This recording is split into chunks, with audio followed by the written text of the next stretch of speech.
Praise the lord. ఈరోజు దేవుని వాక్యము, యెహోవా మందిరమునకు వెళ్ళుదమని జనులు నాతో అనినప్పుడు నేను సంతోషించితిని. చాలామందికి ఆదివారం చర్చ్కి వెళ్లడం ఒక అలవాటు లేదా ఆచారం. కాని కీర్తనాకారుడైన దావీదుకు అది ఒక సంబరం.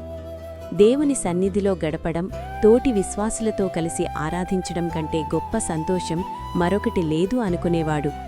ఎవరైనా పద ప్రార్థనకు వెళదాం అని పిలిస్తే మనసులో విసుగు కాకుండా పండగలాంటి సంతోషం కలగాలి. దేవుని ఇల్లు మన ఆత్మకు విశ్రాంతిని, ఉల్లాసాన్నిచ్చే స్థలంగా మారాలి. రాజైన దావీదు దేవుని మందసం యెరూషలేముకు తిరిగి వస్తున్నప్పుడు దావీదు ఆపుకోలేని సంతోషంతో వెళ్ళాడు. అతను రాజు అనే హోదాను, గర్వాన్ని పక్కన పెట్టి సామాన్యుడిలా దేవుని సన్నిధిలో నాట్యం చేస్తూ ఆనందించాడు. దేవుని మందిరానికి, సన్నిధికి వెళ్లడమంటే దావీదుకు అంత పిచ్చి ప్రేమ. మరి మనం ఎలా ఉన్నామో ఈరోజు నిర్ణయించుకుందాం. ప్రార్థన. నా ప్రియమైన తండ్రి, నీ సన్నిధిలో సంపూర్ణ సంతోషం కలదు. నీ మందిరానికి వెళ్లడం నాకు భారంగా కాకుండా ఒక గొప్ప భాగ్యంగా భావించే మనస్సును దయచేయి.